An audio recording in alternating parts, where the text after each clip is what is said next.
Because what I'm going to explain today is, when it comes to high performance, why the majority is always wrong, and how you can use that to get everything you can out of everything you've got.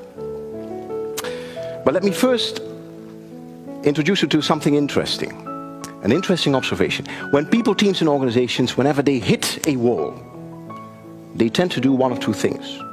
They either do more of the same things, or they do less of the same things. But what you very seldom see is that they start to do different things instead.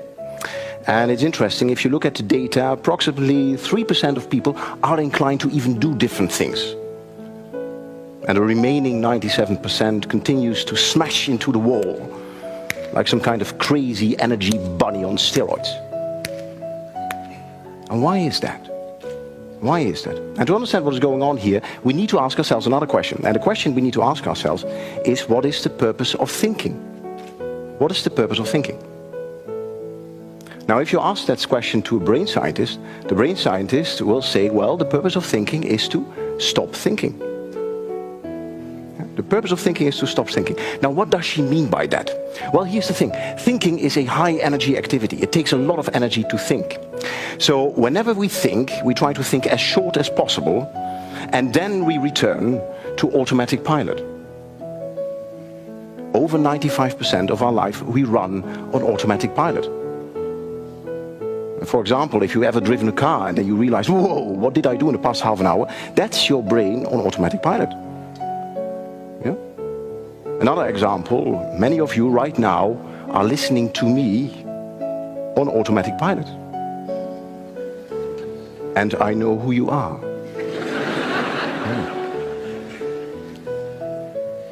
Now, here's the thing. If your brain is an automatic pilot, this leads to what the scientists call mental myopia, also known as tunnel vision.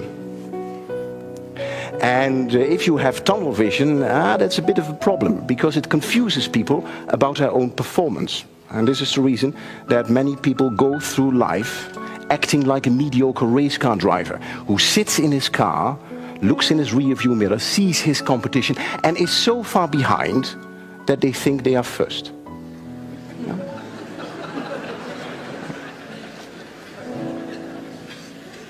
In other words, ladies and gentlemen, we tend to think inside the box, and the box is a very good metaphor here. So let me draw a box. And if you take a close look at the box, you see that the boundaries of this box are very well defined. So we think inside defined boundaries. I'll give you an example. One boundary is a legal boundary, and we think within the legal framework. I'll give you an example. Very few of you would think of stealing the wallet of the person next to you in order to fund your next cool startup. Yeah? At least that's what I hope. So we think in legal boundaries, but there are other boundaries as well. We think in technological boundaries, we think in physical boundaries, but we also think in moral boundaries. And this is why we think inside the box. At least, that's what we think. Because the reality is that the box in which we think looks more like this.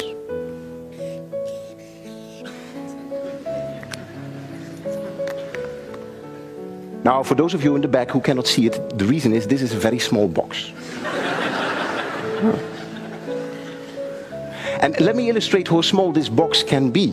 For example, if I would say tonight, let's have something to eat, have dinner tonight, what would be options to do that? And probably you can come up with, hey, let's buy some pizza, go to a restaurant, cook at home, all kind of cool ideas.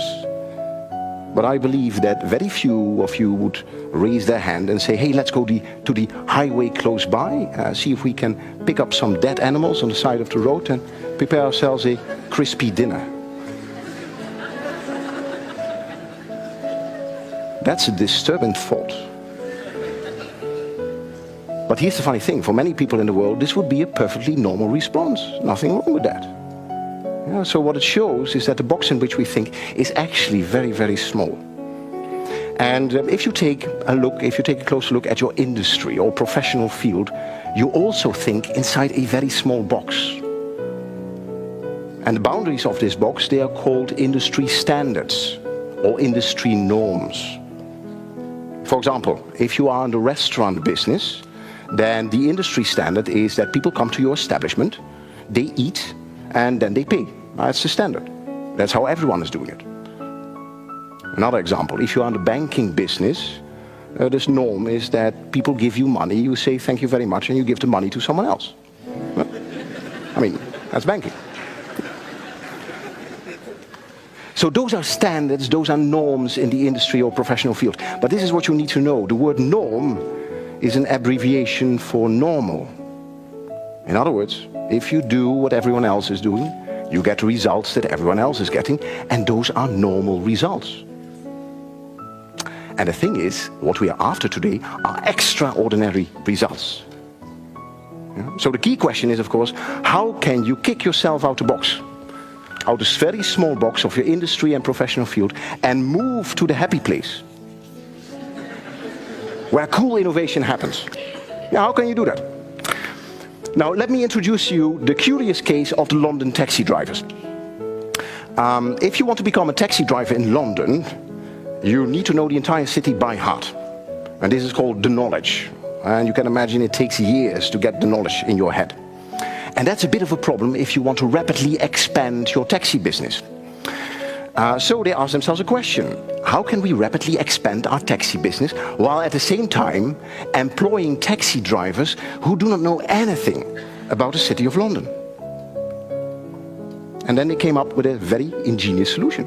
What they said is, well, actually, then we make two kinds of taxis. One is a normal taxi, and the other taxi has a big sign on it which says, the driver of this vehicle does not know anything about the City of London, but loves to get directions from you. And that's a brilliant solution, because this attracted those people who lived in London, knew the city very well, and finally could pay boss in a taxi. Yeah. Brilliant. Now, ladies and gentlemen, this sounds like a very cute story.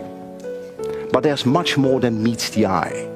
Because what we have found is that breakthrough innovation, extraordinary results happen when people decide to finally break the standards or the norms in their industry or professional field. And you see that over and over again. For example, if you would have a furniture business and one day you would decide to no longer assemble furniture for your customers, probably you would end up with a company called IKEA. Yeah. Another example, if you own a computer business and one day you would decide to no longer sell your computer using a physical store, probably you would end up with a company called Dell Computers. Yeah. So, ladies and gentlemen, what it tells us, there is a method to the madness. And by understanding that the majority is always wrong when it comes to high performance, finally you have the opportunity to quit fixing things and move to massive innovation instead. Ladies and gentlemen, the Roman Emperor Marcus Aurelius once said that the object of life is not to side with the majority, but the object of life is to escape finding oneself joining the ranks of the clinically insane. If you do what everyone else is doing, you're not distinguishing yourself and you're probably stuck. And this is why, when it comes to high performance, the majority is always wrong. This is what we know. We know that 3% of people are able to achieve extraordinary results. And each of you can become part of those 3% by deciding as of today to break your industry standards and to break your industry norms. The alternative, of course, is that you become part of the 97% who in the end works for those 3%. And as of today, that choice is completely yours. Thank you very much.